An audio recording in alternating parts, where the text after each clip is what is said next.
बाबा ता खणी अचो शरबत वठो ताजे भाइरनि जा दुश्मन धूड़ थी विया ऐं असां बि सुखिया थी वियासीं। अदाकारा अच मूंखे बि ॾे।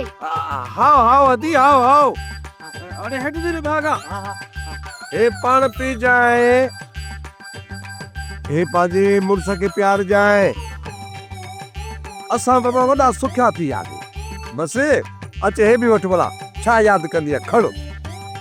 अदा याद ही असांजे भाइरनि जी मुर्सी जो जेके दुश्मन थी वो अंदर पिया अथई। हाँ ठीक है मेहरबानी शरबत पियो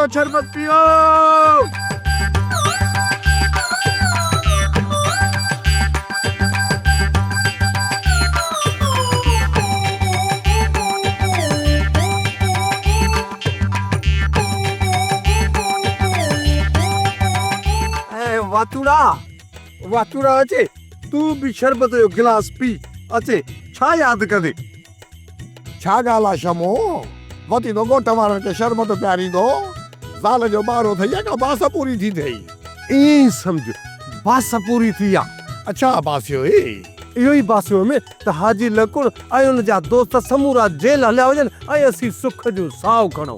हलो सभु ॻोठ वारा इहे था चवनि छो न चवंदा माण्हू मिठाइयूं विराईंदा मिठाइयूं ख़बर थी हाजी लकुड़ जे करे ॻोठ जी का बि न्याणी ॿाहिरि न निकिरी सघंदी घर खां ऐं हाणे सभु ख़ुशि हूंदियूं।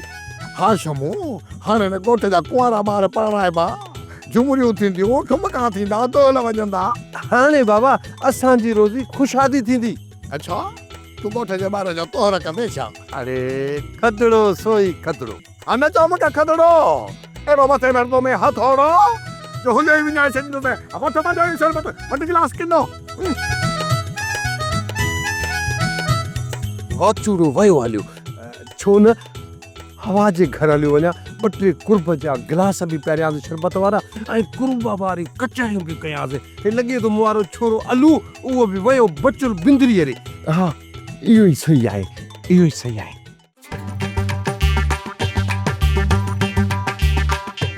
मुंह में जो केरो सलाह वेठा था कयो? तव्हां केरु आहियो? असां तव्हां ज़ालूं त पोइ मुड़सनि जो चवण छो नथियूं कयो? असां तव्हांजी भेनरुनि ॾे कोन वेंदियूंसीं। तव्हां ॿई असांजी भेनरनि जे घर वेंदो ऐं उन्हनि खे परचाईंदो छो त उहे तव्हां खां वॾियूं बि आहिनि ऐं तव्हां जूं भाॼायूं बि आहिनि ईअं न त बता हा त बता सही तो चईं न। जेतिरी इज़त असीं तव्हांजी था कयूं न एतिरी इज़त असां पंहिंजी भाॼियुनि जी बि कयूं था। कूड़ थियो हरणो असांजी एतिरी इज़त कोन थियूं कयो जेतिरी असांजी तव्हां बेइज़ती थियूं कयो। जेको समझो सोप सीरियल जहिड़ियूं ज़ालूं तहिड़ा मुड़स तमाम एपिसोड्स ॾिसो HD क्वालिटीअ में विजिट करियो असांजो YouTube channel Sindh TV HD drama.